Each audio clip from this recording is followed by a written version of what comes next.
Troisième élément que je voyais dans les nations. On n'a pas fini avec les catastrophes naturelles dans le monde. On n'a pas fini. On a beaucoup oublié vaincre les démons de 2023. On a beaucoup oublié ça. On a mis ça de côté. Il y aura des catastrophes naturelles. Il y aura des pluies, il y aura des inondations. L'Afrique australe touchée par des inondations. 10 personnes sont mortes depuis mercredi soir en Afrique du Sud. Les zones sinistrées sont situées dans le nord-est du pays. Elles comprennent notamment le célèbre parc Kruger qui a dû évacuer certains de ses camps. Le Mozambique voisin, également en alerte, a aussi enregistré des pertes humaines selon un communiqué du gouvernement sans plus de précision. Autre pays touché par des inondations, la République démocratique du Congo. À Kinshasa, les habitants oscillent entre colère et fatigue. Cette saison des pluies, qui est sur le point de se terminer, a été marquée par des épisodes d'inondations paralysant la capitale congolaise. Les habitants mettent en cause l'inaction des autorités de la ville. Les précisions d'Aurélie Bazaraki-Mangoula à Kinshasa.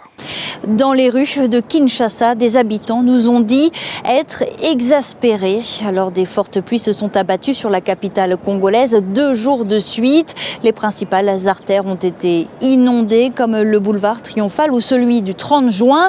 Des axes très fréquentés paralysés pendant plusieurs heures. Résultat, les embouteillages sont devenus monstrueux. Les Kinois ont dû s'armer de patience pour rentrer chez eux.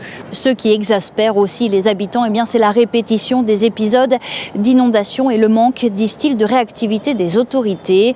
Le gouvernorat de Kinshasa n'a pas communiqué après ces pluies diluviennes, mais a affirmé quelques jours plus tôt avoir signé un partenariat avec une société libanaise pour améliorer l'assainissement de la ville.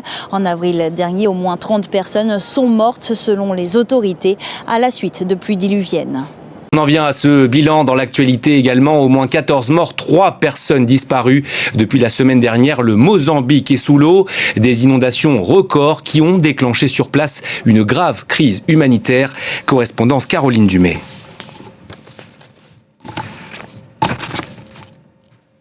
Voilà. Les autorités de Maputo commencent à comparer ces inondations à celles de 2000, la catastrophe naturelle la plus importante de l'histoire du Mozambique.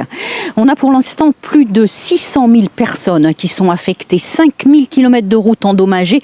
D'ailleurs, la route qui relie Maputo, la capitale, au reste du pays n'est pas praticable. Il est très difficile de faire un bilan humain, plus de 100 personnes selon le gouvernement, mais les rivières sont toujours en crue et continuent d'inonder les villages. En fait, c'est un problème régional. Les pluies affectent le sud du Mozambique, mais aussi le nord de l'Afrique du Sud et le sud-est du Zimbabwe. En Afrique du Sud, il y a 2 provinces qui sont en état d'urgence. Un ministre sud-africain annonçait aujourd'hui qu'il y avait plus d'1 milliard de rentes de dégâts, plus de 50 millions d'euros. L'une des zones les plus affectées, c'est le parc Kruger, une réserve naturelle grande comme la Belgique qui accueille tous les ans plus d'1 million de visiteurs. Énormément de dégâts. Il y a eu plus de 600 personnes qui ont été évacuées ces derniers jours. Alors, ce qui est très inquiétant, c'est que ces inondations, elles sont dues à d'intenses pluies ces dernières semaines. Pas à un cyclone. Et c'est ce qui inquiète les météorologues, parce que la saison des cyclones, c'est en février. Et si jamais il y avait un cyclone dans les 2 à 3 prochaines semaines, ça serait catastrophique. La Terre n'a pas fini avec les catastrophes naturelles. Mais l'ampleur que cette chose va prendre à partir de cette année sera un peu plus inquiétant par rapport aux années précédentes. Ça sera très inquiétant. On se posera la question, mais ce n'est pas comme les années passées, où il y avait des phénomènes naturels, des catastrophes naturelles qui arrivaient. Mais cette fois-ci, ça devient un peu plus inquiétant. Pourquoi? On va se poser la question de savoir si cette chose est normale ou pas. Parce que ces genres de catastrophes naturelles qui arrivent, on n'avait jamais vécu ça de la sorte. Dieu veut au travers de cette chose susciter des hommes et des femmes qui vont se lever et donner des solutions qui vont marcher pour réduire tant soit peu les dégâts liés à ces catastrophes naturelles. Instruction prophétique.